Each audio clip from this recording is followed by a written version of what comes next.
ભરૂચ શહેરમાં વકરી રહેલી ટ્રાફિક જામની સ્થિતિ પર અંકુશ મેળવવા માટે વહીવટી તંત્ર દ્વારા 2 જાહેરનામા બહાર પાડવામાં આવ્યા.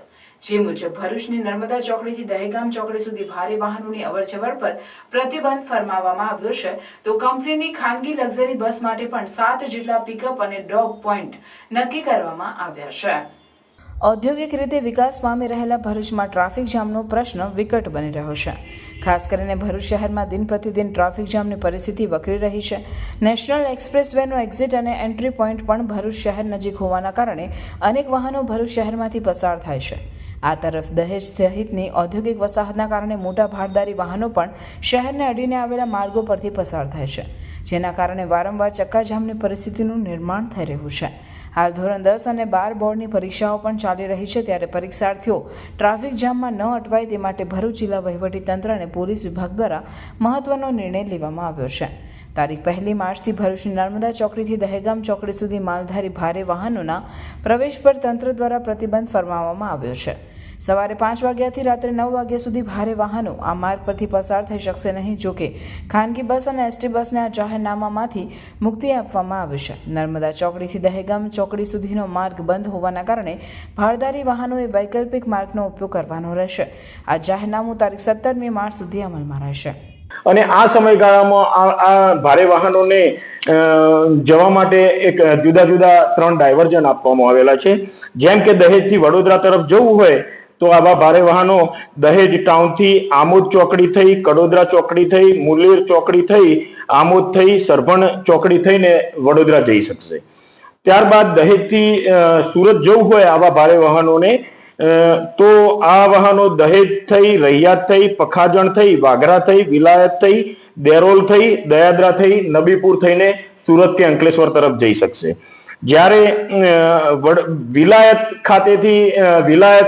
ખાતેથી એમને જો વડોદરા તરફ જવું હોય તો વિલાયતથી વડોદરા અને સુરત બંને તરફ જવા માટે એમને વિલાયત ચોકડીથી દેરોલ થઈ, દયાદરા થઈ, નબીપુર થઈ ત્યારબાદ વડોદરા કે સુરત એમને જ્યાં જવું હોય ત્યાં જઈ શકશે.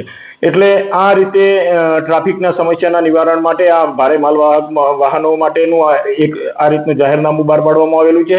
અને આ જાહેરનામાથી તમામ ટ્રાન્સપોર્ટ કંપનીઓ અને જે ઔદ્યોગિક વિસ્તાર આવેલી છે એ કંપનીઓના મેનેજરોને પણ જાણ કરવા માટે કાર્યવાહી ચાલુ કરી છે. અને આ જાહેરનામાના અમલીકરણ માટે હવે આવતીકાલથી જ સવારે 5 વાગ્યાથી પોલીસ બંદોબસ્ત લગાડી અને ચુસ્ત રીતે અમલવારી કરવામાં આવનાર છે. આ તરફ તંત્ર દ્વારા બીજું પણ એક જાહેરનામું બહાર પાડવામાં આવ્યું છે. દહેજ સહિતની ઔદ્યોગિક વસાહતોમાં કામ કરતા કર્મચારીઓને લેવા અને મૂકવા જતી ખાનગી બસના ચાલકો માર્ગ પર ગમે તે સ્થળે બસ ઊભી કરી દેતા હોય છે, જેના કારણે પણ ટ્રાફિક જામની પરિસ્થિતિનું નિર્માણ થાય છે. ત્યારે પોલીસ દ્વારા 7 જેટલા પિકઅપ અને ડ્રોપ પોઈન્ટ નક્કી કરવામાં આવ્યા છે, જેમાં એક દહેગામ બાયપાસ પાસે બંને સાઈડ, બીજું જંબુસર બાયપાસ બ્રિજ નીચે, ત્રીજું મનુબર ચોકડી પાસે બંને સાઈડ, ચોથું મઢુલી સર્કલ પાસે બંને સાઈડ, પાંચમું એબીસી સર્કલ પાસે બંને સાઈડ, છઠ્ઠું ઉમિયા અન્નપૂર્ણા હોટલ જાડેશ્વર ચોકડી પાસે ઉતરવા માટે, સાતમું સ્વામિનારાયણ મંદિર જાડેશ્વર ચોકડી પાસે ચડવા માટેનો સમાવેશ થાય છે. વાહન ચાલકો આ સ્થળે જ તેમની બસ ઊભી રાખી શકશે. આ જાહેરનામાનું ઉલ્લંઘન કરનાર સામે કડક પગલાં ભરવામાં આવશે.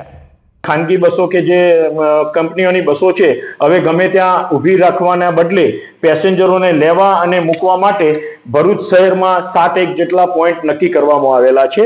જેમાં દહેગામ બાયપાસની બંને સાઈડથી પેસેન્જરનો એ લોકો લઈ પણ જઈ શકશે અને એમને છોડી પણ શકશે. તે જ રીતે જંબુસર બાયપાસ, મનુબર ચોકડી, મઢુલી સર્કલ અને એબીસી સર્કલની બંને સાઈડથી એ પેસેન્જરોને લેવા તથા મૂકવા માટેની છૂટ આપવામાં આવેલી છે. ત્યારબાદ જાડેશ્વર ચોકડીથી જે લોકોને બહાર જવું છે એમને સ્વામિનારાયણ મંદિર પાસેથી એ લોકો આ કર્મચારીઓને લઈ શકશે. જ્યારે જાડેશ્વર ચોકડી ઉપર છોડવા માટેનો પોઈન્ટ ઉમિયા અન્નપૂર્ણા હોટલ ઉપર આપવામાં આવેલો છે. આ 7 પોઈન્ટ સિવાય કોઈ પણ જગ્યાએ કોઈ પણ કંપનીની ખાનગી બસ કે બીજી અન્ય કોઈ બસ દ્વારા પેસેન્જરોને સરકારી બસ સિવાય પેસેન્જરોને લેવા કે મૂકવા માટે જો એ બસ ઊભી રાખવામાં આવશે તો આ જાહેરનામા ભંગ અન્વયે એમના વિરુદ્ધમાં સખત કાર્યવાહી કરવા માટે આવતીકાલથી જ કાર્યવાહી હાથ ધરવામાં આવનાર છે અને આના માટે સ્થાનિક પોલીસ સ્ટેશન તથા જિલ્લા ટ્રાફિક પોલીસ દ્વારા તમામને જાણ કરવા માટે પણ કાર્યવાહી હાથ ધરવામાં આવેલી છે.